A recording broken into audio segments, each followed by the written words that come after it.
হযরতে Abdul Muttalib বাবা দ্বিতীয়বার বাপজি চোখটা বন্ধ করে আবার নিদ্রায় চলে গিয়েছেন, ঘুমে গিয়েছেন। আবার কেউ যেন বলো, আব্দুল মুত্তালিব ভাই আর তুমি ঘুমায়ো না। আব্দুল মুত্তালিবের ঘুমটা ভেঙে গেল। চারিদিকে লক্ষ্য করে দেখেন বাপজি কাউকে দেখতে পাওয়া যায় না।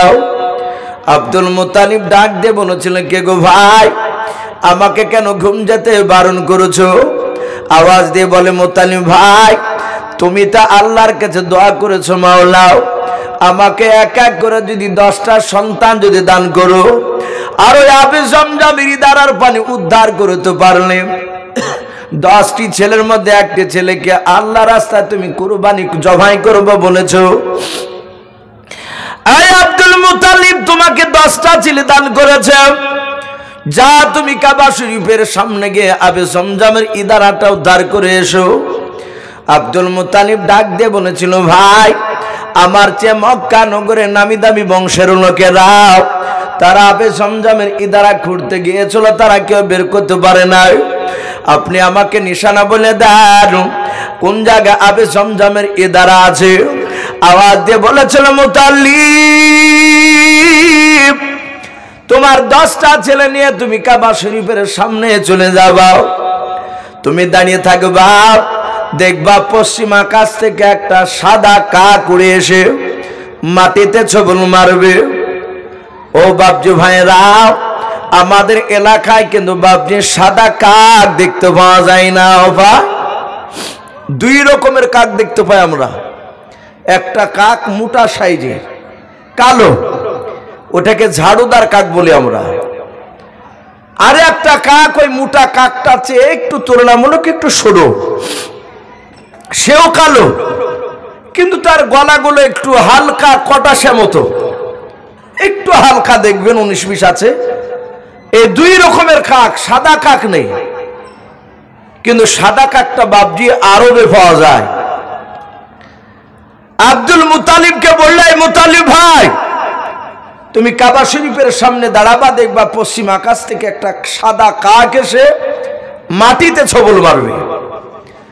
ওই কাকটা যেখানে ছবল মারবে সেই জায়গায় তোমার ছেলেদেরকে খুঁড়তে শুরু করতে বলবা।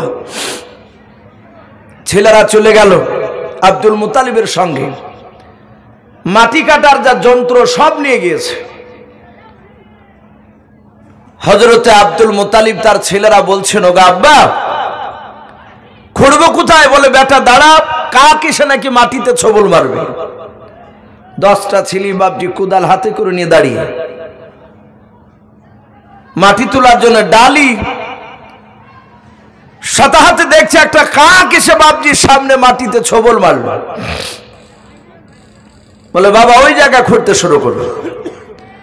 বেশ অনেকটা দূর খুঁড়ে যাওয়ার পরে গর্তটা অনেকটা করার পর দেখছে আবে জমজমের ইদারা। বলুন সুবহানাল্লাহ।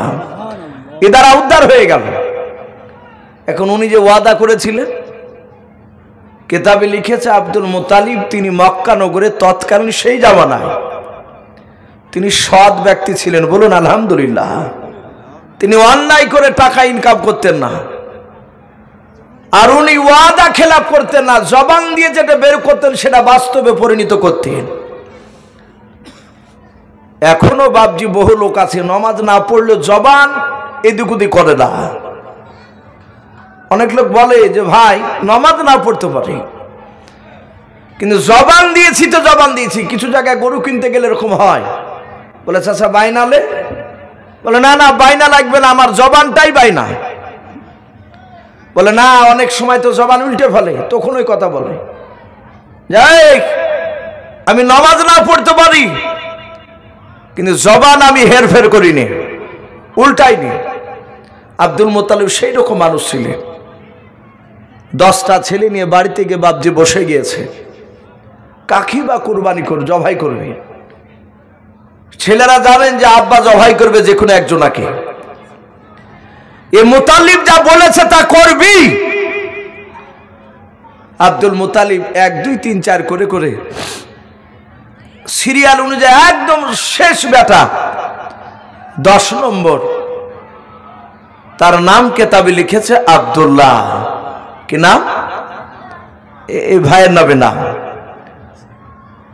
ছোট ছেলেটার নাম আব্দুল মুতালিবের ছোট ছেলের নাম ছিল আব্দুল্লাহ। আব্দুল্লাহকে ডাক দিয়ে বলেছিলেন আব্দুল মুতালিব, বাবা আমি তোমাকে আল্লাহ রাস্তায় জবাই করব। আব্দুল মুতালিব বললেন আলহামদুলিল্লাহ, বলুন সুবহানাল্লাহ। উনি বললেন আব্বা চিন্তা নেই, আপনি ভয় পাবেন না, আপনি যখন আমাকে নির্দিষ্ট করছেন, মোতায়েন করছেন জবাই করব বলে, আমি রাজি আছি। আপনি তো আল্লাহ রাস্তাতেই তো জবাই করবেন। কেমন ঈমান ছিল, সততা ছিল তার মধ্যে, ভয় নেই, কারণ তার পেশানিতে রাসূলুল্লাহ নূর রয়েছে। বলুন আলহামদুলিল্লাহ। আমার বিশ্ব নবীজির আব্বা আব্দুল্লাহ। হযরত আব্দুল মুত্তালিব মুচকে মুচকে হাসতে লাগলেন, বেটা আমার জীবন ধন্য, যে তুমি ভয় করলে না, তাহলে বেটা আগামী মাসের অমুক তারিখে অমুক সময় তোমাকে অমুক জায়গাতে জবাই করা হবে। এলাকায় প্রচার শুরু করে দিলেন। সে জামানায় তো বাপজার আলেম কোরআন হাদিসে ছিল না, কোরআন নাজিলই তো হয়নি, তা হবে কি করে? সে সময় বড় বড় ইহুদির পণ্ডিতরা ছিল, আলেম ছিল ইহুদির, যারা এখনো বর্তমান বাপজি খ্রিস্টান গির্জায় যারা ইমামতি করে। আমি গত বছর চাপড়া একটা জায়গায় গিয়েছিলাম, জালসা হচ্ছে বাপজি, গির্জা পাশি একটা ফাঁকা ফিল্ড, ওখানে জালসা। আমাকে নিয়ে গেলাম, বললাম ভাই এটা কি বলে? এটা গির্জা। বলে এখানকার মানুষরা ভালো ভালো, খুবই ভালো। আমাকে কমিটির লোক বললো যে হুজুর টাইম তো এখনো 20 মিনিট আছে, একটু যাবেন গির্জা ঘুরতে, দেখতে যাবেন? তো ওদের যে পাদ্রী মশাই, ওনার সাথে কথা বললাম। আমাদের যেমন ইমাম সাহেব, মৌলানা সাহেব, হাফেজ সাহেব, কারি সাহেব বলি আমরা, যারা নামাজ পড়ায়, ওদেরকে পাদ্রী বলা হয় এখনো। ওদের গির্জায় যারা ইমামতি করে। তো সেই জামানায় ইহুদির বড় বড় বাপজি পণ্ডিত আলেম, 6টা বাপজি ইহুদির পণ্ডিতরা, কেউ বলেছেন 6টার বেশি, তারা শুনতে পেয়েছে আব্দুল মুতালিব তার ছোট ছেলে আব্দুল্লাহকে আল্লাহ রাস্তায় জবাই করবে। ওরা সবাই মিলে চলে আসলো। এসে আব্দুল মুতালিবকে ডেকে বলেন, ভাই শুনলাম আপনার ছোট ছেলে আব্দুল্লাহকে নাকি জবাই করবেন। বলে হ্যাঁ। বলে ছেলেটাকে ডেকে নিয়ে আসে। সামনে নিয়ে আসলো আব্দুল মুতালিবের ছেলে আব্দুল্লাহকে। দেখে ওরা তোরা জুবুর কেতাবটা খুলে বাপজার আব্দুল্লাহর চেহারার সাথে মিলাচ্ছে। আমরা এমন একজন রসুলকে বাপজি পেয়েছি, যে নবীর আব্বার কথা, নবীর কথা আদম আলাইহিস সালাম থেকে নিয়ে হযরত ঈসা রুহুল্লাহ আলাইহিমুস সালাম পর্যন্ত মহান রব্বুল আলামিন প্রতিটা নবী রাসূলের কাছে গর্ব করে বলেছেন, বলুন আলহামদুলিল্লাহ। আনন্দ করে বলেছেন, আমি সেই জামানা আমার দোস্ত হাবিবকে পাঠাবো। আর প্রতিটা কেতাবে, তাওরাত, জুবুর, ইনজিল, আরো যে শরীফা কেতাব, সব কেতাবে বাপজি রাসূলুল্লাহর জীবনী দেওয়া ছিল। বলুন আলহামদুলিল্লাহ। হযরতে আব্দুল্লাহকে বলল চেহারার দিকে চেয়ে, হে আব্দুল মুতালিব ভাই, আপনার ছোট ছেলের চেহারা দেখে বুঝতে পারা যাচ্ছে মনে হয় আপনার ছোট ছেলে আব্দুল্লাহর ঔরসজাত সন্তান, আখিরি জামানার নবী হতে পারেন। বলুন সুবহানাল্লাহ। আপনি কি জবাই করেন না? ডাক দিয়ে বললেন, ভাই আমি যে ওয়াদা করেছি, আমি তো কথা দিয়ে ফেলেছি যে জবাই করব। উলামারা বললেন, ওই ইহুদের আলেমরা যে আপনাকে একটা যুক্তি দিচ্ছে, আপনি লটারি কাটো, আপনাকে যেই যুক্তি মোতাবেক কাজ করতে বলবো সেই মোতাবেক কাজ করেন, আপনার গুনাহ হবে না, আপনার ওয়াদাটা পুরা হয়ে যাবে। এখন তো বাপজি বিবিকে তালাক টালাক দিয়ে ফেললে, এখন এক শ্রেণীর মুফতি, সবাই না, কিছু মুফতি আছে, তাদেরকে গোপনে 5,000 10,000 দিলে আপনার ছাড়া বিবিকা বলবে যে ছাড়ে হয়নি। ওরা এবার যুক্তি শিখে দিবে। ছেলেকে বলবে যে লোকের সামনে বলবো যে তুই কটা তালাক দিয়েছিস, তখন তুই বলবি ওকে টাকা দিয়েছে 5,000 গোপনে। ও জানছে মুফতি সাহেব যে তালাক হয়ে গেছে আর বিবি আর পাওনা নাই, তখন শিখে দিছে। আর ইও বলছে যে আমার কোনো রাস্তা নাই, আমি রাগের মাথাতে বুলে ফেলাচ্ছি, ভুলে বুলে ফেলাচ্ছি। রাগের মাথায় সব থাকলেও পরে ওগুলো ভালো মনে পড়েছে, এগুলো সব বদমাইশি বুদ্ধি। তখন বলছে যে ভাই আমি লোকের সামনে ফতোয়া দিব, আমি লোকের সামনে বলবো কেমন করে বিবিকে তালাক দিছিস, তখন তুই বলবি যে আমার বিবিকে আমি তালাক দিইনি। আমার বিবি মাঝে মাঝে বলে যে ঘর করলে না, ঘর করলে না, একতলা দুতলা করলে না। তখন আমি রাগ করে বলেছি তোর বাপের কতলা, একতলা না দুতলা না তিনতলা? হুজুর আমি এই বলিস, আমি তো তালাক দিইনি, তাহলে তালাক হবে না। এগুলো বাপজি টাকা দিলে কিছু যুক্তি এক শ্রেণীর দুনিয়াদারি মুফতির কাছ থেকে পাওয়া যায়, কিন্তু ওলামারা লিখছেন কোরআন হাদিসের দিকে লক্ষ্য করে যদি আপনি ফতোয়া দেন, নিজ স্বার্থে দুনিয়ার স্বার্থে নয়, ফতোয়া দিতে গিয়ে অনেক সময় অনেক মুফতির ভুল হয়ে যায়। আল্লাহ রসুল বলেছে তার গুনাহ হবে না, তার নেকি থাকবে। আর জেনে শুনে যদি বাপজি ভুল ফতোয়া দেওয়া হয় দুনিয়ার স্বার্থে, তাহলে বাপজি সে মুফতিকে জাহান্নামে যাওয়া লাগবে। ইহুদির আলেমরা ডাক দিয়ে বলল যে আপনি লটারি কাটুন। বলে কি করতে হবে? বলে একদিকে 10টা উটের নাম, অপর দিকে আব্দুল্লাহর নাম। লটারিতে যদি আপনার নাম আব্দুল্লাহর উঠে, তাহলে আপনাকে আবার লটারি কাটতে হবে দ্বিতীয়বার। বাপজি এইভাবে যতবার লটারি কাটে ততবারে আব্দুল্লাহ নাম উঠে। আর ওই বারবার 10টা করে উটের নাম বেশি লিখে লটারিতে।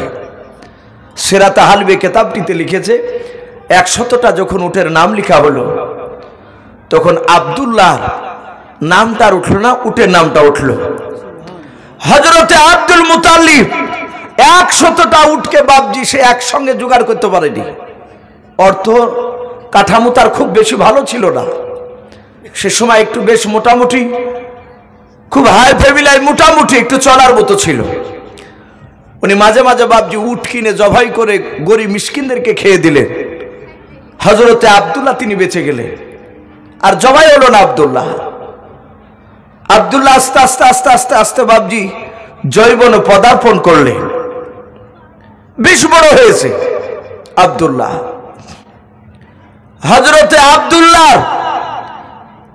আমি মোটামুটি একটু বলবো বলেছে ভাই, আরো যদি গোড়া থেকে বলা যায় অনেক সময় লেগে যাবে, তাহলে রাসূলুল্লাহর ইন্তেকাল পর্যন্ত কালকে বাপজি আর পৌঁছানো যাবে না।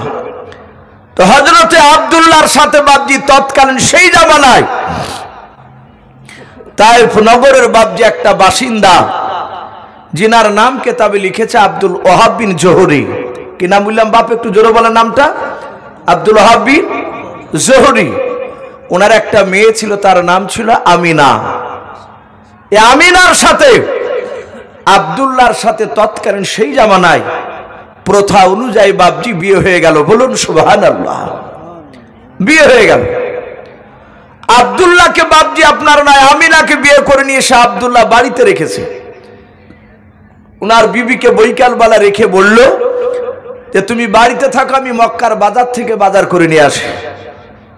উনি বাজার করতে গেলে, এদিকে বাপজি কেতাবে লিখেছে এই আলোচনা করতে গিয়ে তৎকালীন সেই জামানায় গোটা আরবের মধ্যে সবচেয়ে বড় যিনি আলেম, ওনার নাম কেতাবে লিখেছে রাহাব। কি নাম বললাম? রাহাব, পণ্ডিত, ইহুদির পণ্ডিত। তার একটা বিটি ছিল, তার নাম ছিল রোকিয়া। এই রোকিয়া কেতাব পড়তে গিয়ে, তৌরাত জুব্বুর পড়তে গিয়ে বিশ্ব নবীর নাম পেয়েছে মুহাম্মদ, বলুন সাল্লাল্লাহু আলাইহি ওয়াসাল্লাম। আর নাম পেয়েছে আব্দুল্লাহ। রোকিয়া ডাক দিয়ে বলছেন আব্বা এরা দুজন কারা? এই কদিন থেকে এদের নাম দেখতে পাচ্ছি তৌরাত কিতাবে। ইহুদের আলেম রাহাবের 2 চোখের খোলা দিয়ে বাপ যে ঠোপে ঠোপে পানি ঝরতে লাগলো। হযরত রোকিয়া ডাক দিয়ে বলেছিল আব্বা আমি আপনাকে এমন কোন আঘাতজনক কথা বলি নাই, শুধু বলেছি আব্বা এই কিতাবে 2টো মানুষের নাম কেন এত পাওয়া যাচ্ছে কদিন থেকে? মুহাম্মদ, বলুন সাল্লাল্লাহু তাআলা আলাইহি ওয়াসাল্লাম, আর আব্দুল্লাহ এরা কারাও? আপনি কিছু না বলে শুনে কেন আপনি কান্না করেছেন বলেন? হযরতে আব্দুল মুত্তালিবের বাপ যে নয় ইহুদির আলেম রাহাব, তার কলিজা টুকরা বিটির হাত ওখানা ধরে কেঁদে কেঁদে বলেছিল, মা রে, ও বিটি শুনে নাও, এই মুহাম্মদ সাল্লাল্লাহু আলাইহি ওয়াসাল্লাম এমন একজন ব্যক্তি, এই ব্যক্তিকে সৃষ্টি না করলে গোটা পৃথিবীর নিজামকে আল্লাহ বানাতেন না। বলুন সুবহানাল্লাহ। ওরে রকিয়া, ইনি হবেন আখিরি জামানার পয়গম্বর জনাবে মুহাম্মদ রাসূলুল্লাহ সাল্লাল্লাহু তাআলা আলাইহি ওয়াসাল্লাম। আর এই যে আব্দুল্লাহ, উনি হচ্ছেন এই মুহাম্মদ সাল্লাল্লাহু আলাইহি ওয়াসাল্লামের আব্বাজান। হযরত রকিয়া ডাক দিয়ে বলেছেন, আব্বা, এই মুহাম্মদ সাল্লাল্লাহু আলাইহি ওয়াসাল্লাম আর আব্দুল্লাহকে চলে এসেছে। বলে মুহাম্মদ সাল্লাল্লাহু আলাইহি ওয়াসাল্লাম আসেনি, কিন্তু মা রে, আমার মনে হয় আব্দুল্লাহ চলে এসেছে। বলে আব্বা, ওই আব্দুল্লাহর বাড়ি কোথায়? কিতাবে একটু লেখা থাকলে একটু বলুন।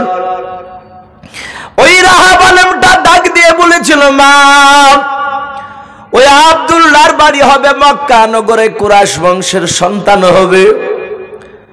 ও মা, ওই আব্দুল্লাহর আব্বার নাম হবে আব্দুল মুত্তালিব, কিতাবে লেখা আছে।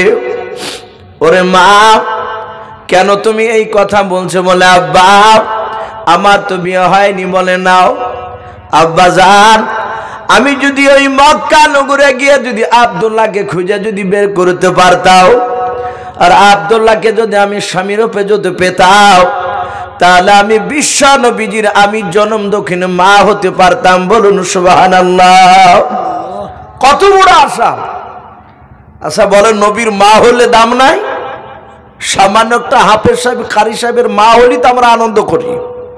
কিয়ামতের ময়দানে নূরের তাজ পরানো হবে মাওলানা হাফেজ কারি সাহেবের মা বাপদেরকে।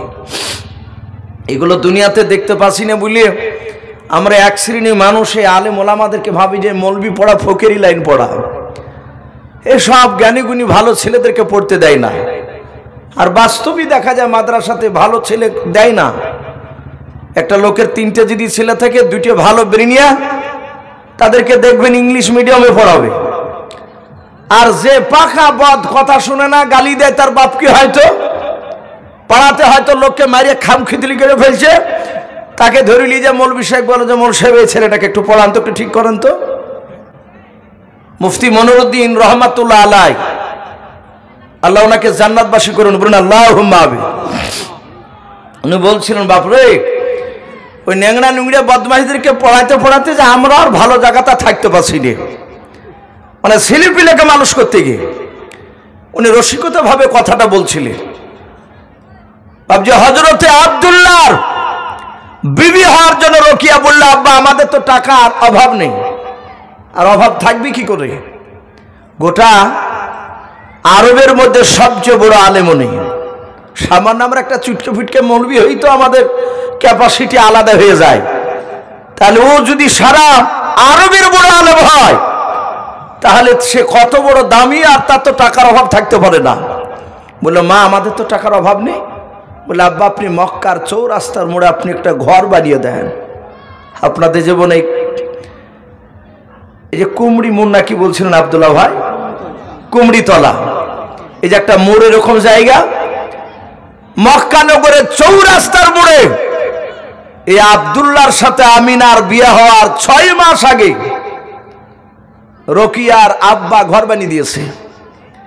আর মক্কা নগরে ঘরের ওপরে বাপজি চেয়ারে বসে ওই ছেলে মুহাম্মদ সাল্লাল্লাহু আলাইহি ওয়াসাল্লামের আব্বা আব্দুল্লাহকে খুঁজবে। রকিয়া বলেছিল, আব্বা, মক্কা নগরে মুহাম্মদ সাল্লাল্লাহু আলাইহি ওয়াসাল্লামের আব্বা এই যে আব্দুল্লাহ, একে চিনবো কি করে? আব্দুল্লাহ নামে তো আরো থাকতে পারে। ডাক দিয়ে বলেছিল, মারে, যিনি বিশ্বনবীর আব্বা হবে তার কপালে নূর চমকাবে। বলুন সুবহানাল্লাহ। নূর চমকাবে। আর এই নূরটা সবারই চেহারায় থাকে না বাপ। কিছু মানুষ দেখেন, কালো যদি হয়, সে 5 ওয়াক্ত যদি নামাজ পড়ে বেঁধে, হালাল যদি খায়, হারাম যদি না খায়, গোপনে সুদের টাকা যদি না খাটায়, এক কথায় যদি অন্যায় যদি না করে, তার চেহারার দিকে তাকালে আল্লাহর কথা স্মরণ হয়ে যায়। এরকম লোক থাকে, কালো হলো। মেদিনীপুরের আজিজুল হক কাশ্মীর সাহেব দামাত বারকাতুহুম আলিয়া, আশা করি মনে হয় আব্দুল্লাহ ভাই দেখেছে, উনি এত কালো, অথচ বাপটি তার সাথে গিয়ে যদি একবার দেখা করেন, কথা বলে, অটোমেটিক আপনার দিলে নাড়া দিবে যে এত বুজুর্গ মানুষ। আমি ওনার সাথে কয়েকটা জালসায় বাপজি বীরভূম ডিস্ট্রিক্টে দেখা হয়েছিল। সারা রাত দেখেছি বাপজি তাহাজ্জুদ নামাজ পড়েছে, ফজর আজান পর্যন্ত ওনাকে দোয়ার জন্য নিয়ে যায়। তার চেহারাতে নূর, বাপজি মনে হয় যে চেহারাতে নূর আছে। আর গোপনে যদি অন্যায় করেন, সে চেহারা যতই সুন্দর হোক, ও চেহারা খাইস্টা পড়া লাগবে দেখে ভিতরে, আর ওপরে নূর দেখতে পাবেন না। তো ডাক দিয়ে বলল, মারে যিনি নবীজির আব্বা হবেন আব্দুল্লাহ, তার চেহারাতে একটু নূর চমকাবে, অন্য ছেলের ওই নূরটা দেখতে পাবি না। বলে ঠিক আছে আব্বা। ওই 6 মাস আগে থেকে বাপজি প্রতিদিন সকাল থেকে সন্ধ্যা পর্যন্ত কেতাব খুলে খুলে ছেলেদের সাথে মিলায়। রাস্তা দিয়ে তো অনেক যুবক যায়, মিলে না। ওই দিন যেদিন আব্দুল্লাহ আমিনাকে বিয়ে করে বাড়িতে রেখে বাপজি মক্কাতে বাজার করতে গিয়েছে আব্দুল্লাহ, ওই রাস্তায় গিয়েছেন যে রাস্তাতে বাপজি রকিয়া বসে আছেন ছাদের উপরে। রকিয়ার কেতাবের সঙ্গে বাবা মিলে গিয়েছে আব্দুল্লাহর চেহারার। রকিয়া তার দুটো গোলামকে ডাক দিয়ে বলেছিল, বন্ধুরাও তাড়াতাড়ি দৌড়ে গিয়ে ওই যুবকটা দেখো, আমার বাড়ির পানের দিকে আসছে, আমার রাস্তার দিকে আসতেছে। এই যুবকেরা, বন্ধুরা তোমরা দৌড়ে গিয়ে যাও, ওই যুবক ছেলেটার সামনে গিয়ে হাত ওখানে অবরোধ করে ধরবা, শার্ট করে ধরবা, রাস্তাটা ঘেরাও করে দাঁড়াবা। যদি যুবকটা ডাক দিয়ে বলে, আমার রাস্তা কেন ঘেরাও করলে, ওরে যুবকরা ওই যুবকটাকে বলবা, তোমার নাম কি? আব্দুল্লাহ। যদি বলে হ্যাঁ আব্দুল্লাহ, আবার জিজ্ঞাসা করবা তোমার আব্বার নাম কি? যদি বলে আব্বার নাম আব্দুল মুতাল্লিব। ওরে বন্ধুরা, ওই যুবকটার হাত দুখানা তোমরা দুজনাই ধরে নিয়ে আমার ঘরের দিকে দেখাবাও, আমার বাড়িতে টেনে নিয়ে আসবাও। আমি তার সাথে গোপনে ঘরে কিছু কথা আলোচনা করব, আমি বলবো। হযরতে আব্দুল্লাহর সামনে গিয়ে বাপজি রাস্তাটা অবরোধ করে ধরলাম। আব্দুল্লাহ ডাক দিয়ে বলেছিল, ভাই আমার রাস্তা কেন ঘেরাও করে দাঁড়ালে? বলে ভাই তোমার নাম কি? বলো আমার নাম আব্দুল্লাহ। বলে ভাই তোমার আব্বার নাম কি? আব্দুল মুতালিব। বলে হ্যাঁ। ডাক দিয়ে বলেছিল, ভাই রে ওই দেখো ছাদের ওপর যে রকিয়া মেয়েটা দেখতে পাচ্ছ? বলে হ্যাঁ, ওই মেয়েটা তোমার সাথে গোপনে কথা বলার জন্য তোমাকে বাড়িতে ডেকেছে, চলে এখনই যাওয়া লাগবে। আব্দুল্লাহর হাত ওখানে ধরে দুজনাই তারা টেনে টেনে নিয়ে চলে গেল। আব্দুল্লাহ ঘরে গিয়ে দেখে বাপ যে দামি বিছানা বিছানো আছে, মক্কার দামি দামি বাপ যে ফল নিয়ে এসে বাপ যে রেখেছিল, ফলগুলো বাপ যে বাসনে খেতে নিয়েছে। আব্দুল্লাহ ডাক দিয়ে বলেছিল, বোন রকিয়া এত কেন আদর আপ্যায়ন যত্ন আমার করেছো বলাও? হযরত রকিয়া ডাক দিয়ে বলেছিল, ভাই আব্দুল্লাহ ফলগুলো তুমি খেয়ে নাও। আব্দুল্লাহ ফলগুলো খেয়ে নিলাম। ডাক দিয়ে বলে, বোন রকিয়া কেন তুমি আমাকে এত যত্ন করলে বলাও? ডাক দিয়ে বলেছিল, ভাই তোমার আব্বার নাম কি? আব্দুল মুতালিব। বলে হ্যাঁ। ভাই রে আমি তোমাকে একদিন নয়, 2 দিন নয়, 1 মাস নয়, 2 মাস নয়, আজ 6 মাস থেকে তোমাকে খুঁজতেছিলাম। ভাই তুমি আজকে আমার রাস্তার দিকে এসেছো, ভাই এর আগে তো আসো নাই। ওরে ভাই আব্দুল্লাহ আমি তোমাকে স্বামী রূপে গ্রহণ করতে চাই, বলো তুমি আমাকে তোমার বিবি হিসাবে গ্রহণ করবে কিনা? হযরতে আব্দুল্লাহ মুচকে মুচকে হাসছে। বলে, বোন কিছু মনে করবে না, আমি আজকে দিনের বেলায় তায়েফ নগরের বাসিন্দা আব্দুল ওয়াহাব বিন জোহরির একটা মেয়ে আমিনাকে তাকে বিয়ে করে নিয়ে বাড়িতে রেখে এসেছি। আমি এখন কথা দিতে পারবো না, আমি সন্ধ্যাবেলায় বাড়ি যাব, যে আমার বিবি আমিনার সাথে আমি আলোচনা করে যদি আমার বিবি অনুমতি দেয় তাহলে আগামীকালকে সকালবেলায় তোমাকে সে বিবির উপর গ্রহণ করে নিয়ে বাড়ি চলে যাব। বলে তাই? বলে হ্যাঁ। রোকিয়া বুঝতে পেরেছে আর হতে পারলাম না বিশ্ব নবীজির জনম দুঃখিনী মা। রোকিয়ার চোখ দিয়ে পানি ঝরতে লাগলো। আব্দুল্লাহ বাড়ি চলে গেলে আমিনার সাথে রাত্রিবেলায় বাসর ঘরে বাবজি মধুর কথাবার্তা বাবজি শুরু হয়ে গেল। সারা রাত থাকার পর সকালবেলা ওই কথাটা মনে পড়েছে আব্দুল্লাহ। আমিনাকে ডেকে বলে, আমিনা তোমাকে একটা কথা বলবো বলেছিলাম, আমি ভুলে গিয়েছিলাম। মদিনা থেকে এক নাই দুই নাই, এক রাহাব ইহুদির পণ্ডিত, সে মক্কা নগরে চৌরাস্তার মোড়ে তার বিটিকে ঘর করে দিয়েছে 6 মাস আগে। সে আমাকে খোঁজাখুঁজি করছিল, গতকালকে দেখা হয়েছে, আমাকে স্বামীর উপর গ্রহণ করতে চেয়েছে। তোমার যদি কোনো আপত্তি বাধা না থাকে তাহলে তুমি অনুমতি দিলে আমি তাকে বিয়ে করতে পারি। হযরতে রোকিয়ার কথা শুনে, আব্দুল্লাহর কথা শুনে আমিনা মুচকে হাসলেন, রাগ করলেন না। উনি হিকমতের সহিত বাবজি কথা বললেন, কৌশল করে বললেন, ওগো আমার প্রাণের স্বামী, যদি আপনার দ্বিতীয় বিবির প্রয়োজন মনে করেন, কথা বুঝতে পেরেছে? হিকমতের সহিত কথা, যদি আপনার দ্বিতীয় বিবির প্রয়োজন মনে করে তাহলে আপনি বিয়ে করতে পারেন, আমার তরফ থেকে কোনো বাধা নেই। হযরতে আব্দুল্লাহ সকালবেলা যাচ্ছেন আবার ওই রোকিয়ার কাছে।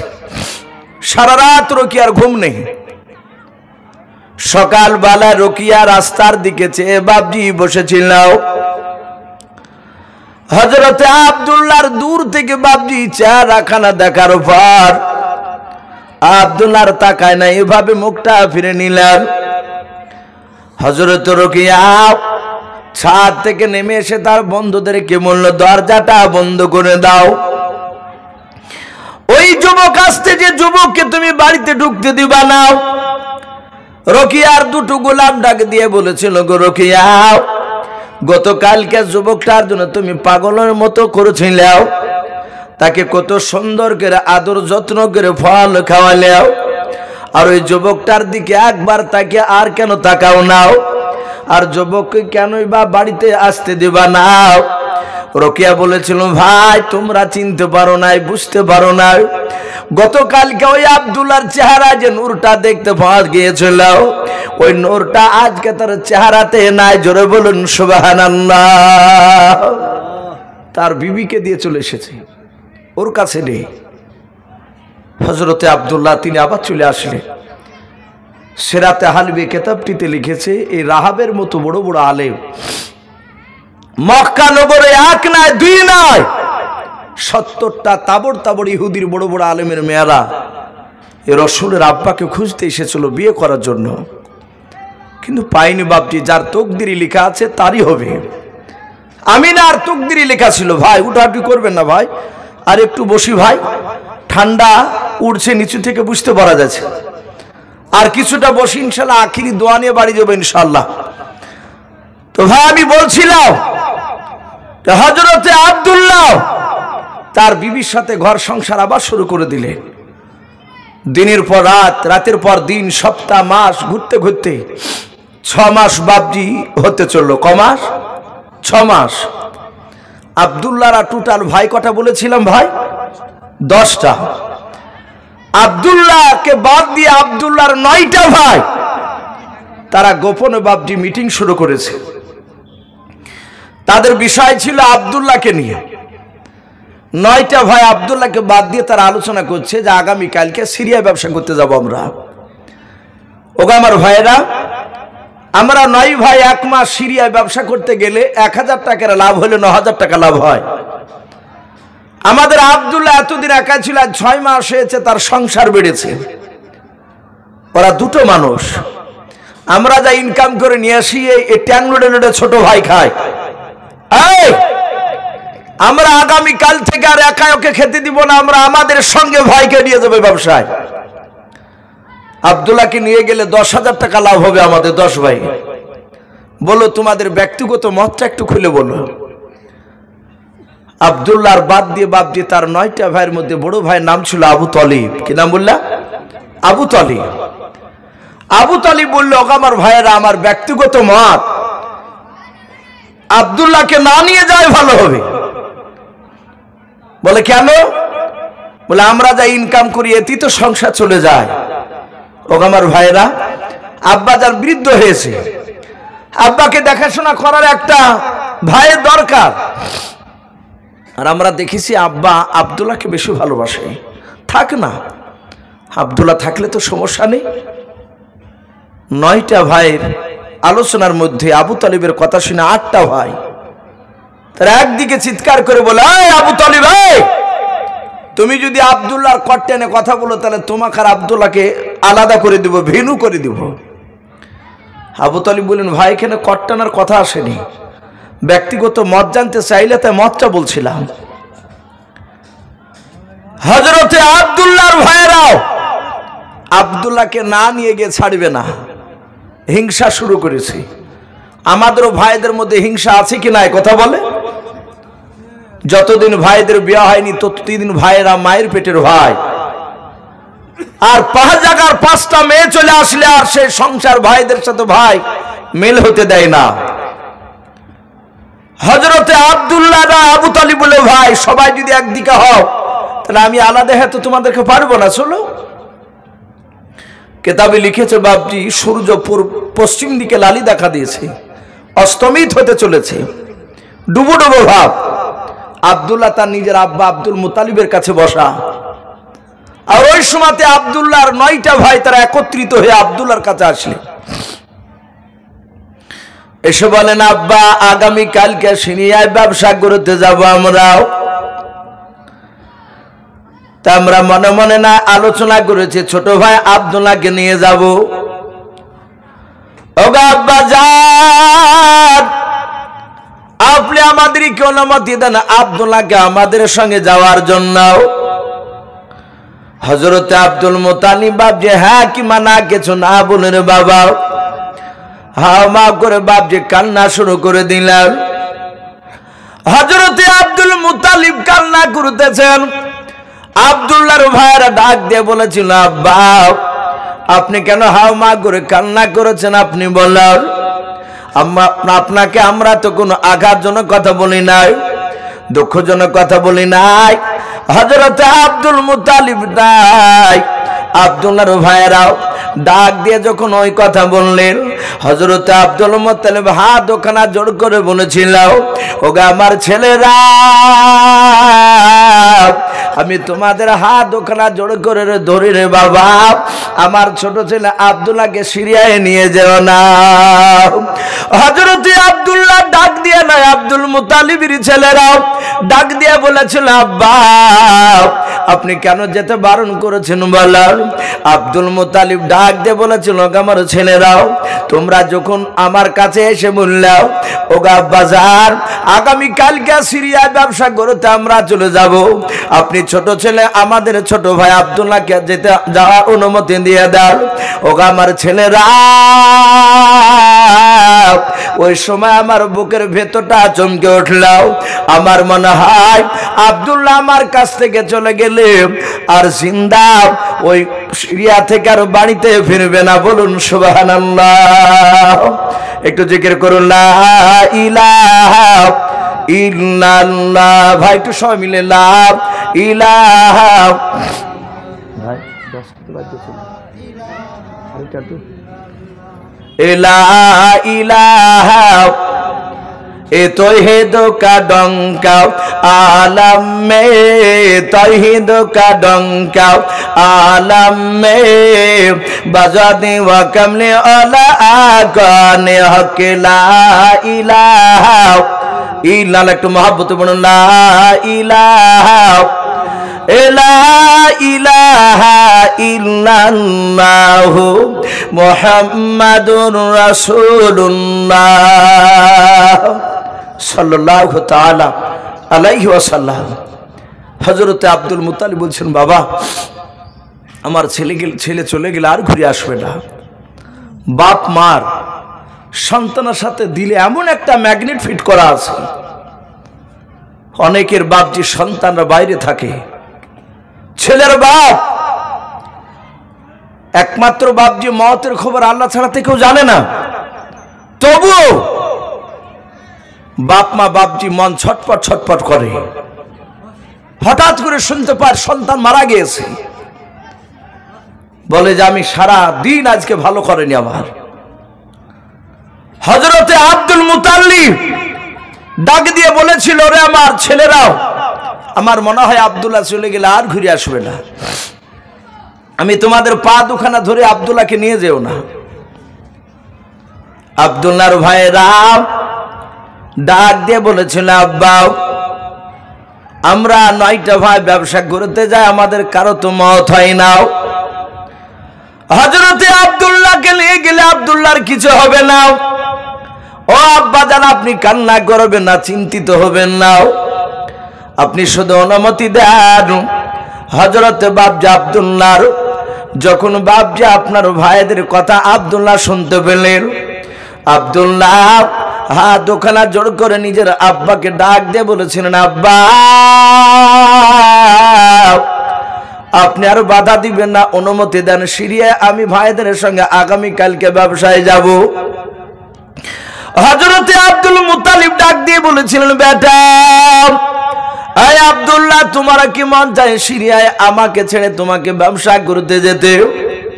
আব্দুল্লাহ ডাক দিয়ে বলেছিলেন, আব্বা আমার মন চায় না আপনাকে ছেড়ে সিরিয়ায় ব্যবসা করতে যায়, কিন্তু পরিস্থিতি আলাদা। ভাইদের চেহারার দিকে চেয়ে বুঝতে পেরেছে আমার ভাইরা আমাকে না নিয়ে গিয়ে ছাড়বে না।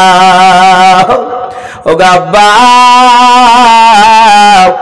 আমার ভাইরা আমার উপর হিংসা শুরু করে দিয়েছে, আব্বা জান আপনি অনুমতি দেন, আমার সিরিয়া যদি ইন্তেকাল হয় পৃথিবীর মানুষকে রদ করতে পারবে না, বাধা দিতে পারবে না। পারবে? যার যেখানে মওত লেখা আছে তার সেখানেই বাপজি তার মওত হবে। এই যে আপনাদের এই জালসাই গ্রামে হচ্ছে দুদিনকার জীবনে, যার এখানে বাপজি কপালে লেখা থাকবে আসবে জালসা শুনতে, কতগুলো মানুষ হবে সব আল্লাহ লিখে দিয়েছে। যতটা লেখা আছে ততটাই, তার বাইরে বাপজি যাবে না। তকদির এমন একটা জিনিস, যার যেটা লেখা আছে তকদিরে সেটা ঘটবি। হযরতে আব্দুল্লাহ